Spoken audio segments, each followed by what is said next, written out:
art installations in the world.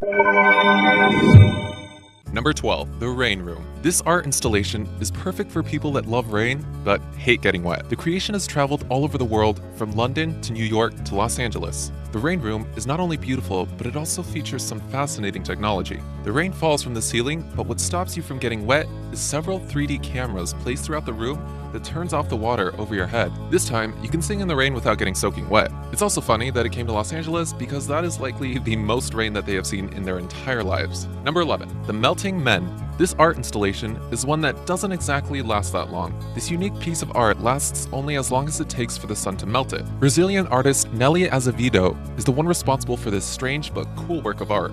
The installation consists of thousands of miniature human figures made out of ice. The artist herself has said that she intended her work to be a critique on official historical monuments, and she even had one to honor the soldiers that died during World War I. However, because art is subjective, some climate change activists have used this art to further their case. It's mostly been reported that the art installation is to spotlight the World Wildlife Fund and their work to stall climate change, even though the artist said that she is not an activist. Either way, this installation is unique and fascinating. Number 10, drink away the art. Although drinks get served in some way in most art galleries, it's not often that the alcohol is the main attraction. Nobody told Haynes Broker that. It was the artist behind this installation. The whole setup is about picking up a glass and drinking the variety of cocktails that the paintings hold. Sure, this art might not be going down in the history books, but it's quirky, weird, and fun. This installation is one that you should probably not take your kids to see. Number 9, Dear Marcus. No, this isn't the title of some Nicholas Sparks novel. It's the name of an installation that has a touching story behind it. Alfredo Jaar did it when he went on vacation to New Zealand and went on a boat very early in the morning. He asked the captain of the ship why it ran so early.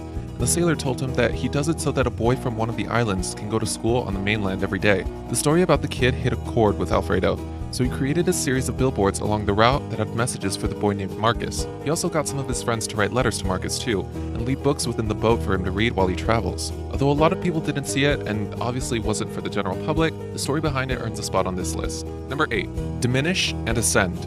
This sculpture comes to us from artist David McCracken, and it sits in Bondi, Australia.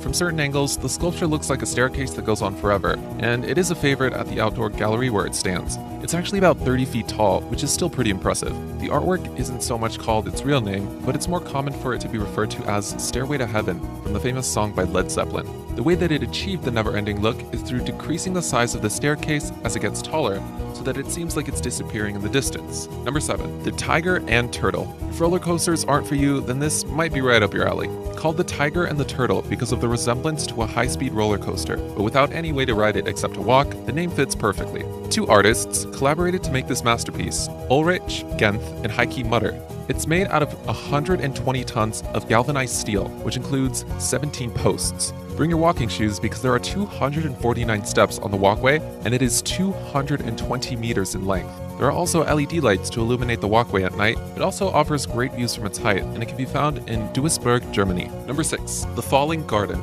This little thing is the result of Swiss artists Gerda Steiner and Georg Lenzlinger. The installation is essentially a garden that is filled with roses and other plants that look like they're falling from the ceiling. The room also features a bed that you can lay down so that you can get the full effect of the experience. The result is an all-encompassing transportation to an entirely different time. The building that the garden is held in is a 17th century church that was built to hold the tomb of a duke. The entire room is also done up in fancy Italian marble to lend even more to the effect of being traveled back in time. This one is a must-see, not just for art fans, but also for botanist enthusiasts everywhere. Number 5, Chair Building. Is this weird? Yes. Yes it is, but so are a lot of the items on this list. This installation was the brainchild of Doris Salcedo in Istanbul. The name is pretty self-explanatory. 1,550 chairs stacked between 2 city buildings. Don't you just love it when artists get to the point? This piece has more than one purpose. The first chairs that were added in 2002 were to pay homage to a failed gorilla coup that happened 17 years ago in that spot. There were only 280 that were put there first to commemorate the deaths. The artist came back in 2003, however,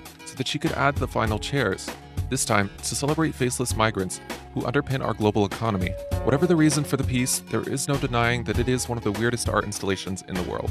Number 4, The Floating Piers. Although this art installation lasted for only less than a month, from June 18th, 2016 to July 3rd, 2016, it was hugely popular and made significant waves. The installation was 100,000 square meters of fabric that created a walking surface between Solzano to Monte Isola Islands in Brescia, Italy.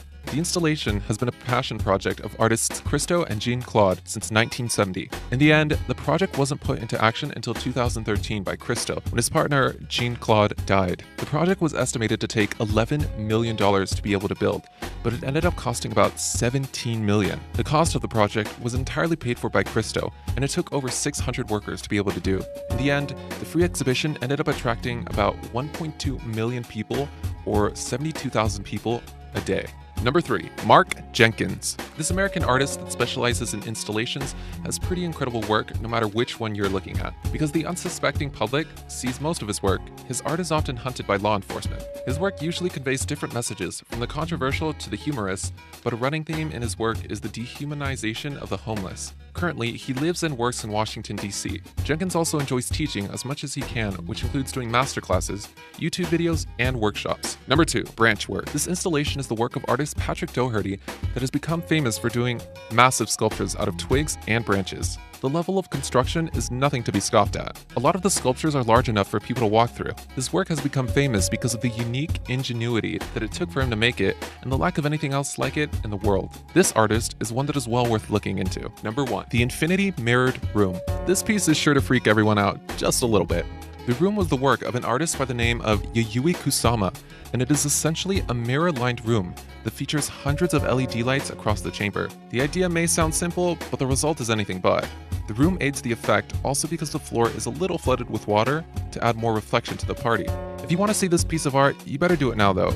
Although the exhibit will be in a place until October 2017, capacity is limited because only one visitor is allowed in the room at a time, and only for about a minute. This piece is one that you'll need a reservation to see in person. This room is the closest that anyone will likely get to space though.